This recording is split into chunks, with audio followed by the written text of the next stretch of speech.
Habíamos invitado pues a Estefanía Jara, activista defensora de la naturaleza, es parte del colectivo Yas Unidos de Imbabura, y la hemos invitado porque nuestro medio de comunicación tiene que seguir discutiendo, debatiendo y reflexionando en torno a la consulta popular de si se queda o no el petróleo en el bloque 43 que se está explotando desde el 2017. Bienvenida, Estefanía, qué gusto tenerte aquí. Gracias, Amanda, muchas gracias por el espacio también y buenos días a todos y todas los que nos escuchan. Pues estábamos conversando extra micrófonos que decíamos pues que este movimiento viene desde hace algunos años y que ahora ya se ha puesto pues en consulta popular, viene desde hace algunos años recogiendo firmas para que pues se pueda se pueda poner pues en consulta popular si sigue o no la explotación petrolera. Ha sido bastante polémico durante años y años, pues se recogió, me recuerdo, alrededor de 700,000 firmas. Dijeron que había ahí un fraude de parte y parte, el gobierno acusaba de fraude y el Yas Unidos acusaba al gobierno de fraude.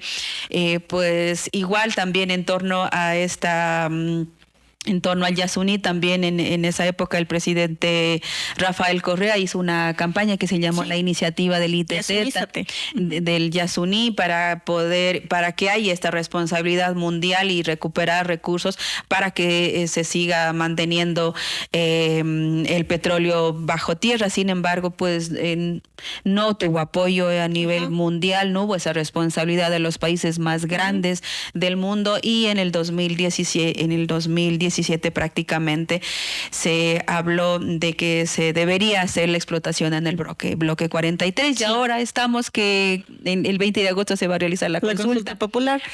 Y es histórico este proceso porque han sido 10 años, ¿no? 10 años desde que decidimos de empezar esta iniciativa popular normativa. Sería la primera iniciativa popular normativa que llega al referéndum con alcance nacional. Y es muy loca esta travesía de 10 años porque en 2013 recogimos 756,000 firmas. Entonces cumplimos con el número de firmas, nos pasamos un poquito más para llegar a que el CNE nos diga, ok, va la consulta popular. Pero en la revisión vinieron peritos expertos y dijeron que 450,000 firmas no servían, no eran buenas y que Yas Unidos había hecho fraude. Para esto, Yas Unidos es una colectiva de colectivas. Mucha gente se unió desde la iniciativa impulsada por el gobierno que decía de Yasunízate Ecuador. Entonces se suponía que con esta iniciativa el Ecuador iba a conseguir apoyo económico de los países más grandes del mundo que le apuestan a la lucha por el cambio climático. Pero lamentablemente no llegó y la voz oficial del gobierno fue que el mundo nos había fallado. Entonces se inicia este proceso. Las explotaciones de petróleo en el Yasuní empezaron en realidad en 2016. Y desde ahí ha venido esta larga lucha porque han habido 16 derrames de petróleo en la zona intangible y donde viven los pueblos no contactados. Los últimos pueblos no contactados del mundo que viven en aislamiento voluntario. Entonces es súper interesante cómo se va cambiando, ¿no? El proceso de consulta popular dentro de estos 10 años. ¿Y por qué crees que, bueno, ahí, como tú dices, les dio la espalda a los países que tienen emisión de gases tóxicos en el mundo? Sin embargo, ahora este gobierno que es un gobierno que prácticamente también está dando apertura a la minería, está abriendo pozos petroleros, les dio el sí. Que si se haga esta consulta, ¿cómo fue? En realidad, el contexto comienza así. En 2016 comienzan a haber los derrames dentro de la zona intangible. Entonces, los Yas Unidos decimos no podemos permitir que siga habiendo derrames de petróleo y haya tal impacto ambiental en uno de los pulmones más importantes del mundo. Entonces comienza la revisión de nuevo. No recuerdo la persona que estaba a cargo del Consejo Nacional Electoral antes de Diana Tamaínd y se le pide una revisión del proceso y nos dice, sí, claro, vamos a revisar. En efecto, las firmas son buenas, vamos a darle paso. Se posesiona la nueva administración del Consejo Nacional Electoral y nos dice, qué pena, esto se queda ahí porque no tenemos ni el tiempo ni el presupuesto para darles oídos a sus cosas ecologistas infantiles. Entonces en esta molestia le pedimos al contencioso electoral que revise y nos dicen, no, esta no es nuestra competencia porque no se ha abierto un proceso de elecciones, un proceso de referéndum. Entonces vamos a la Corte Constitucional en 2021, imagínate, luego de 8 años.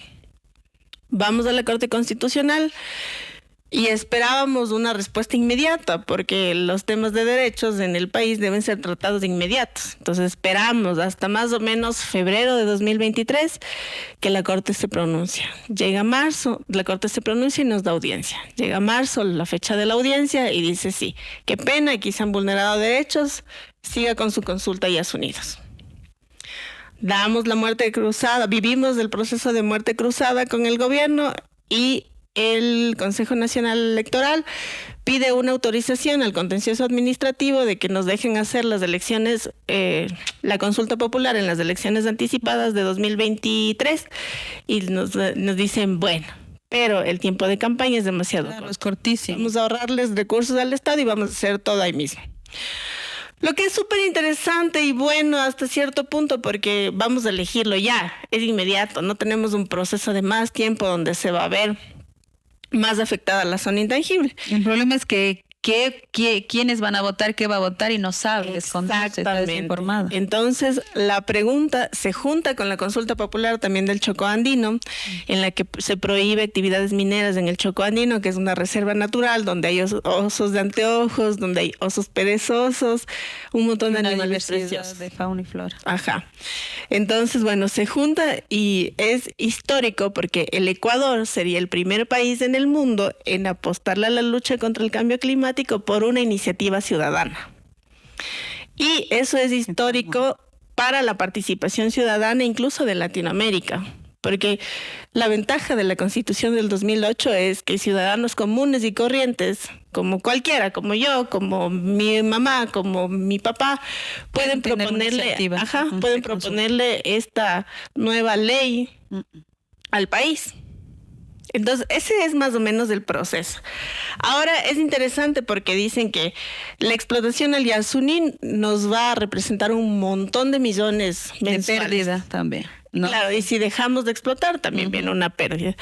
Pero yo siento que el Ecuador debe apostarle también al recurso natural. El mundo.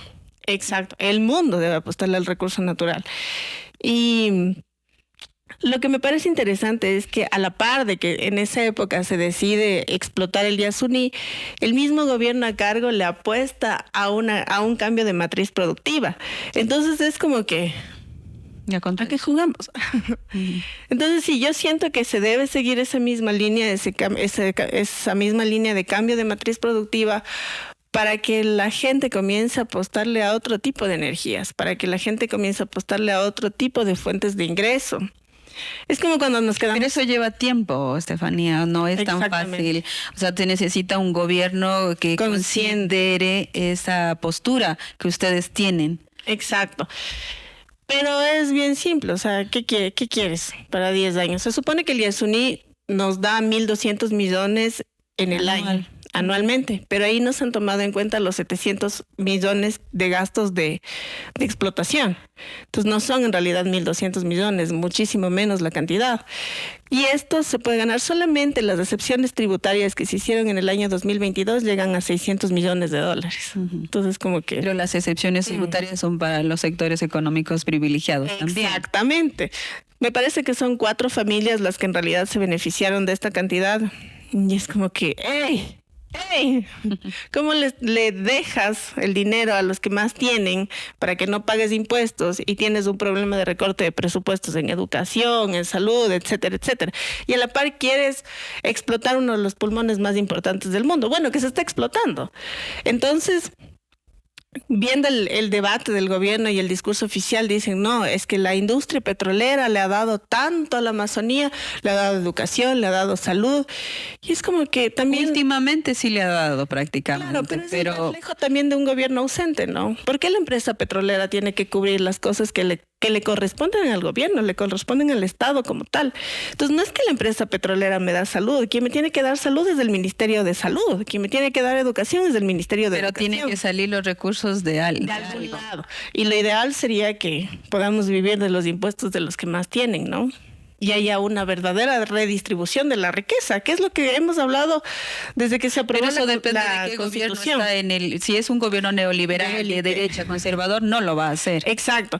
Y el problema es cómo te engañan, ¿no? Han sido casi 3 años, 2 años y un poco más, de mentiras, de falacias, de darle duro al pueblo, de meternos la mano en el bolsillo, de patearnos literalmente. Y ahorita vienen a decir, confíen en nosotros, nosotros vamos a salvar el Ecuador. Han pasado más de 50 años de que se extrajo el primer barril de petróleo en el Ecuador. Fue en el gobierno de Rodríguez Lara y la zona de la Amazonía sigue siendo la más pobre del Ecuador. El impacto social que la industria petrolera genera va mucho más allá del ingreso económico.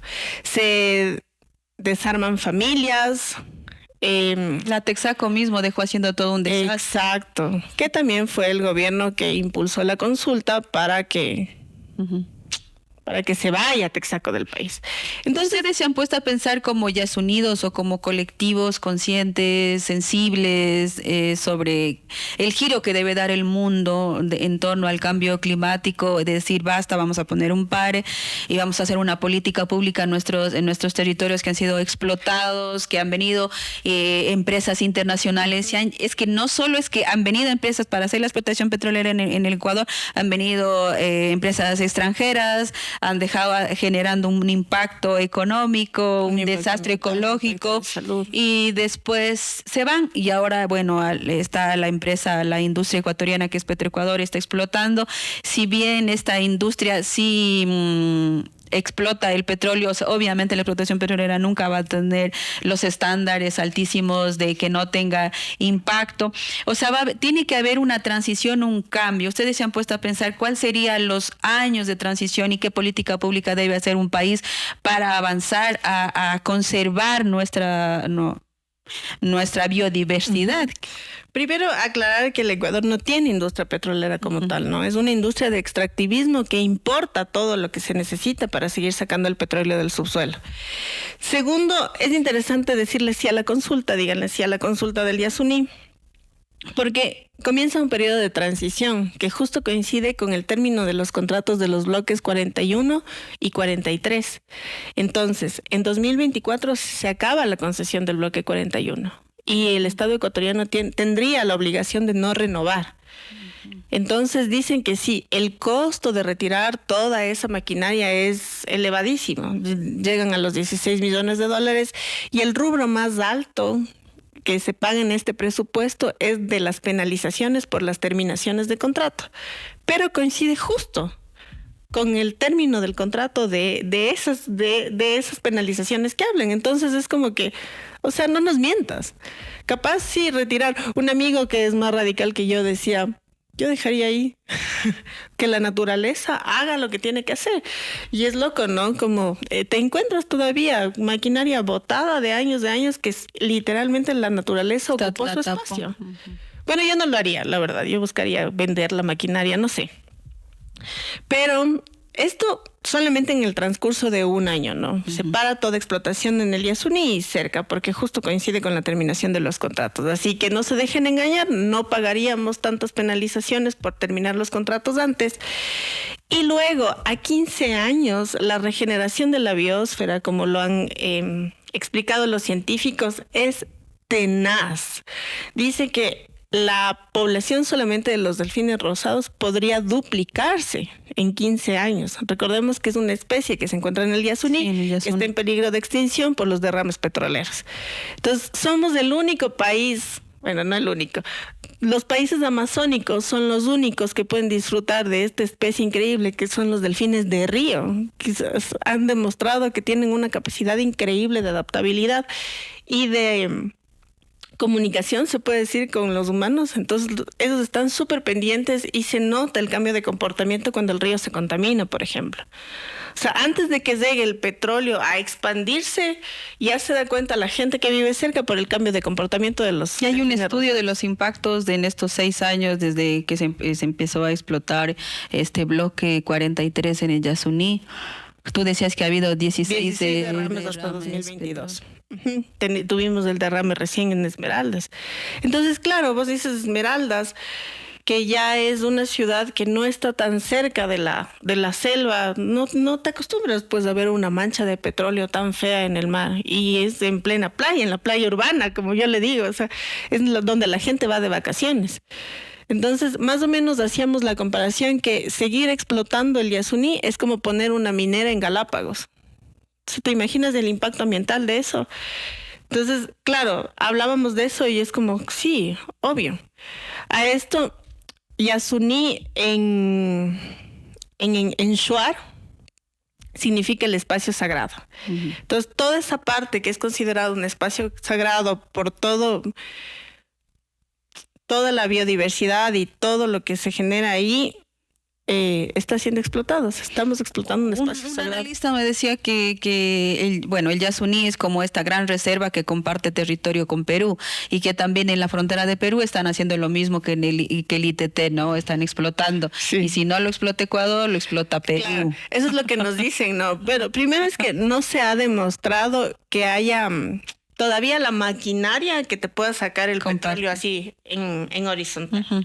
Tenemos el oleoducto de crudos pesados, que se supone que es la tecnología más al final es un avanzada. Mito. Ajá, entonces el oleoducto va así. Sí, vertical. No puede ir así en horizontal. Y se supone que eso es lo más avanzado que tenemos, ¿no? Entonces, primero que la maquinaria no existe, no hay una tecnología para que te permita sacar el petróleo de manera horizontal. Y segundo, el gobierno del Perú mandó un comunicado diciéndole que ellos también se comprometen con esta lucha en contra del cambio climático y que no van a explotar el Yasuní, ni cerca de ahí.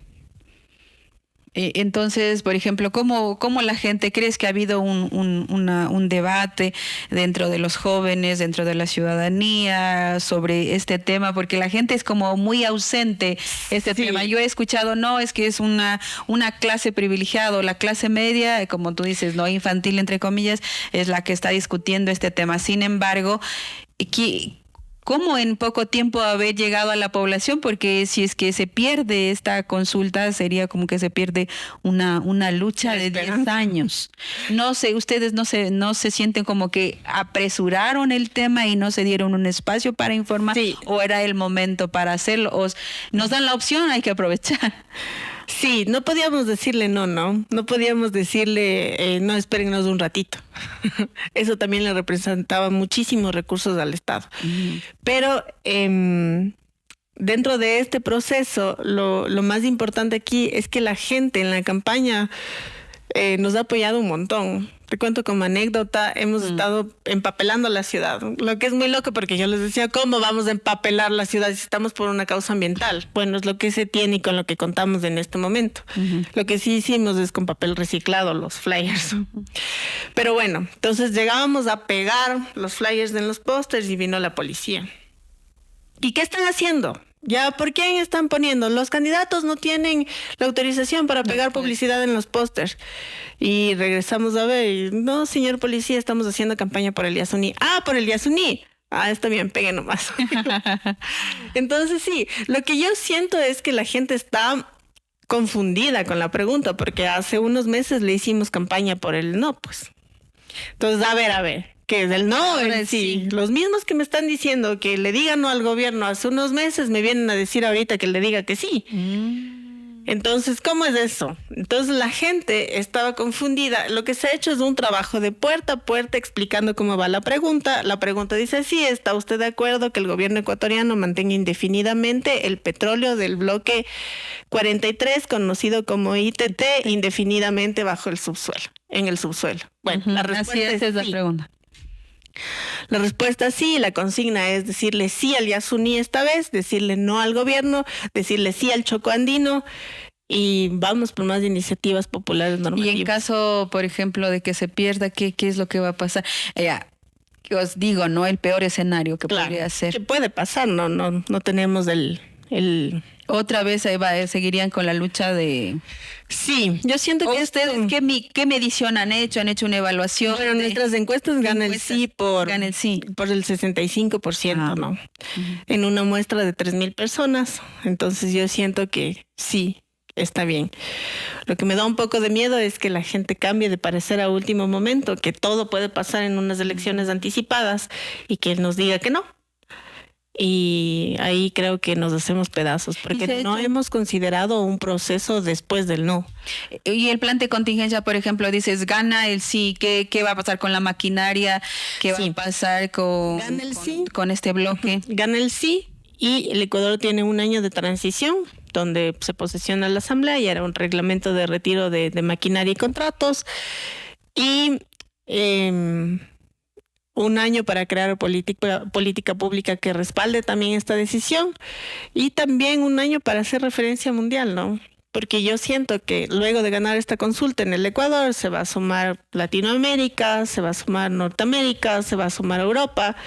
Entonces vamos a darle un giro al mundo. ¿Y crees que marcaría un precedente también para continuar con otras consultas? Porque no solo es que es el bloque 43 el que está siendo explotado en el petróleo, ¿no es cierto? Sino que hay otros pozos petroleros dentro de nuestro país.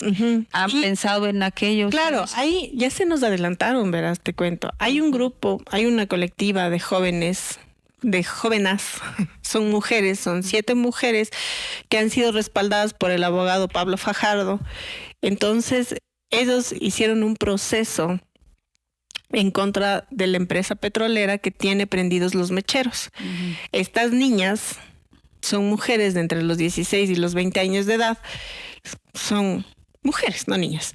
Estas mujeres hicieron un proceso, le demandaron al Estado ecuatoriano por la cantidad de enfermedades que tienen sus familiares directos, sus abuelas, sus tías, han sido detectadas con cáncer y han muerto de una manera muy cruel porque el acceso a la salud en la Amazonía se complica muchísimo. Entonces, claro, tienes altos índices de cáncer según las estadísticas en Guayaquil y en Quito, pero en realidad es gente que sale de la Amazonía a tratarse en las grandes ciudades porque el acceso a la salud en la Amazonía es tenaz.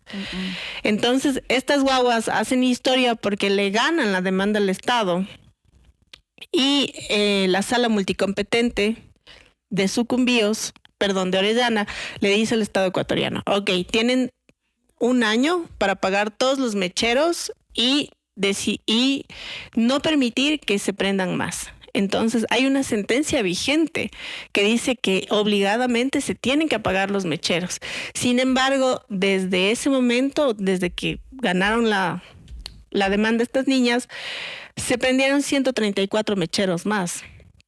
Y está demostrado científicamente que los poblados que están cerca de cada mechero son afectados directamente en su salud, la contaminación del agua, la contaminación del ambiente.